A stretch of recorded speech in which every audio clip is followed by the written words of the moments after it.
وبنحب اسمه، نعم. لأنه الحسين مغروس في ضمائرنا جوا. الحسين الأول نعم. والحسين الثاني نفس الأخلاق، نفس طريقة الحديث، نفس الصفاء، نية، نقاء، أمير، آه، من أحلى ما يكون ومن أجمل ما يكون ومن أطيب ما يكون.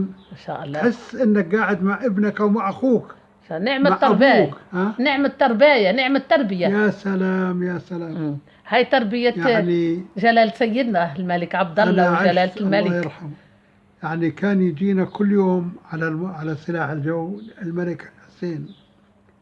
أنت بتذكر في بتحس مناقب ننسى جده. مرات، بنسى بعض الضباط إن الملك قد ما ياكل معنا بندورة وبيض، عايش معنا ورحمة الله عليه. والحسين اليوم أول مرة بقعد معه أسولف أنا وياه، يا الله ما أطيبه، ما أرقاه، ما شاء راقي، الله. محب للناس، محب للوطن، آه. محب سبحان الله العظيم. أي. نعم البطن اللي نعم أنجبته. نعم نعم ونعم والله. أي. إنه تربية جلالة وبعدين سيدنا ترباية، شو بدي أقول لك، وجلالة يعني الملكة. مليء، محب لوطنه، محب لأمته، أي. ديناميكي، سريع الخاطر، سريع البديهة، ينتبه لكل كلمة تقال أمامه. وبعدين زارك عريس عمي، عريس. علينا. أي. وبعدين سيدنا الله يطول عمره جلالة الملك مركن عليه الآن، يعني يمثل سيدنا في المحافل الدولية بطولة في الداخل عمره. والخارج، إيه بطولة يحضر عمره. مؤتمرات ليل نهار. أي. لم نسمع أنه دخل بار، سبحان الله. لم نسمع أنه دخل ملهى، لم سبحان نسمع الله. أنه كان صاحب قزازة. سبحان يعني الله. كل عمله وطني. واذكر أعطى سبحان الله. محاضرة في أمريكا قبل 20 سنة أو 15 سنة، يقول للعالم كيف ليش تصنعوا الدمار الشامل للناس والموت بدل ما تطعموه الناس فقراء جياع ما عندهم يأكلوا، أي. ما عندهم يأكلوا، وانتم تصنعونهم بالمليارات وبالتريليونات، تصنعونهم أسباب القتل وأسباب الدمار. إيه. انتبهوا، اصحوا يا عالم. نعم ما شاء الله. الناس بحاجة إلى القوت، الناس مش بحاجة للموت. ما شاء الله ما شاء أنا الله. سمعت محاضرة له إيه كمان نعم. قبله بأيام. جلالة الملك خطب في الكونغرس الأمريكي وفي دافوس. النواب والأعيان الأمريكي، و 14 مرة وقوفا وجلوسا يصفقوا له الأعيان والنواب الأمريكان. كانت نانسي بلوسي واقفة وراه، وديك تشيني كان قاعد بكرسي ما بيمشيش، قاعد بكرسي وصفق. وبعدها بمدة أنا كنت في مجلس النواب، سافرنا إلى المغرب وسألون النواب المغاربة شو الملك تبعكم هذا إشي 14 مرة يوقفوا له الأمريكان، النواب والأعيان، الكونغرس والسنت هم يوقفوا للكلمة الطيبة التي يراها جلال سيدنا دائما مفتاح كان يعني مدافع عن القضية الفلسطينية، مدافع عن قضايا أمته. أنا بتذكر حرب الجزائر كان يحثنا على المظاهرات. سبحان الله. الأردنيات شلحوا الحلق والأساور والخواتم وتبرعوا فيها للجزائر.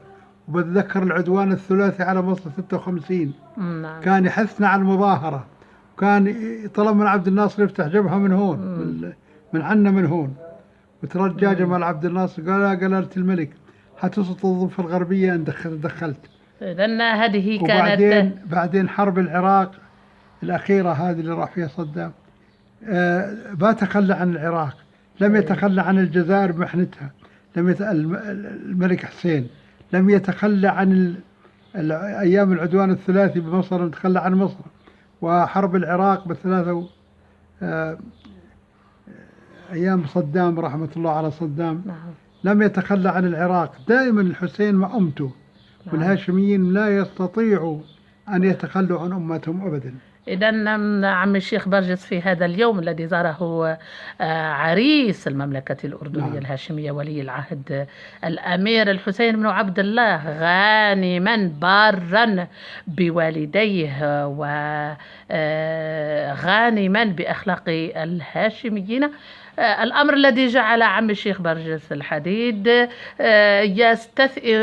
يتذكر هذه المآثر الطيبة للهاشميين من أجداده إلى والديه إليه شخصيا، عريس المرحلة بامتياز في تاريخ المملكة الأردنية الهاشمية. وعم الشيخ برجس ما زال لم يؤدي قيلولته، ونحن نلاحقه بهذه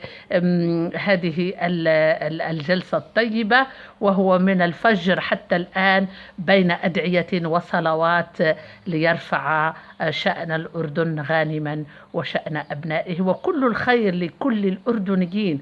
وعم الشيخ برجس يرى الخير كله لهؤلاء جميعا وإلى ابنه البار المهندس معالي المهندس نضال الحديد، وهو جوهر الحب في بصيرة عم الشيخ برجس، نعرفه منذ سنوات.